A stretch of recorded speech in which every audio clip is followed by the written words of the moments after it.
My face feels so thirsty and dry. My face is perfect. My face looks like a Birkin bag that's been left out in the sun to rot!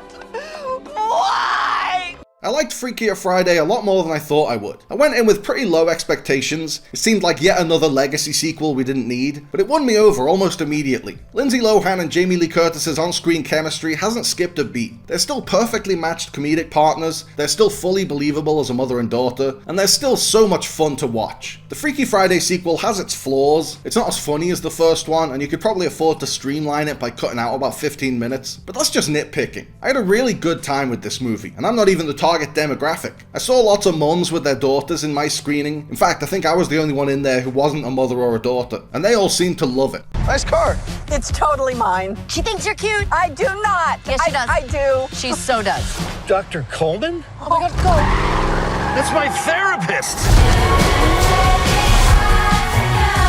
H-O-T-T-O-G-O. Freakier Friday has a lot in common with its predecessor, the strained mother-daughter relationship, the new stepdad, and of course the body swap, but it's not just a straightforward rehash. It puts a fresh spin on the formula. This Friday certainly is freakier. This time Anna switches bodies with her teenage daughter, and Tess switches bodies with Anna's fiance's teenage daughter. So we spend half the movie with Lindsay Lohan and Jamie Lee Curtis living it up with the metabolism and bone density of Gen Z kids, and the other half with two Gen Z kids having an existential crisis in the deteriorating bodies of two women of a certain age. The first film brought Anna and Tess closer together, and the sequel brings these two soon-to-be stepsisters closer together. And honestly, it works a lot better than it should. I think it helps that, unlike the first one, the sequel was actually directed by a woman. Nisha Ganatra not only brings a fresh directorial perspective, a reverence for the first film mixed with a healthy dose of originality, she also brings the perspective of a woman to this story about women's bodies and identities and relationships with each other, which is refreshing, and it shouldn't have taken until 2025 to get here. Okay, that's enough. Thank you very much. One more thing. Right over there is a QR code that you can tip me with. Freakier Friday isn't exactly a laugh riot. Jamie Lee Curtis's chaotic energy playing a Gen Z kid trapped in a geriatric body does the heavy lifting with the film's comedy. But I'd rather watch a comedy with a few chuckles and a good story than a comedy with non-stop laughs but no real story. And Freakier Friday nails its emotional storytelling. It gets the lessons learned body swap arc just right. It doesn't rush into the switch. It takes its time in the first act to round out these two new characters and the differences they need to overcome, which ultimately enhances the body swap stuff because it means it's not just cross-generational gags. It's grounded in real dramatic stakes, and we know exactly who each of the characters are underneath their new bodies. Maybe someone could help me write my wedding vows. How about this? I, Anna, take you, Eric, a man whose daughter is a little demon thing with an obnoxious accent.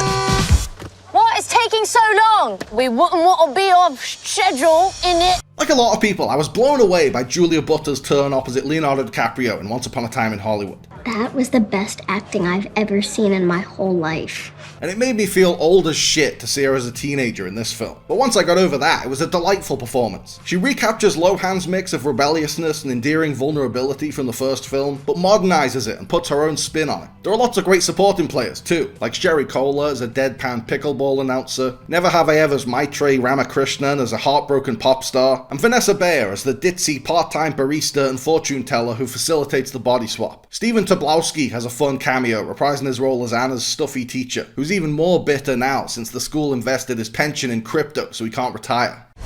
Very good. Flip your hair. Good. Big moves. Bite your lip.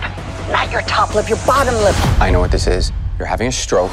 It might not be as funny as the first film, and it might not become the classic that the first film did, but it is every bit as feel-good. When the girls finally learn the valuable lesson to appreciate their family and each other, I actually teared up. The jokes don't always land, but the emotions absolutely do land. I left the cinema with a smile on my face and a warm, fuzzy feeling in my heart. Not even the kids sitting behind me, talking through the whole film, kicking the back of my seat and coughing in my hair could ruin that.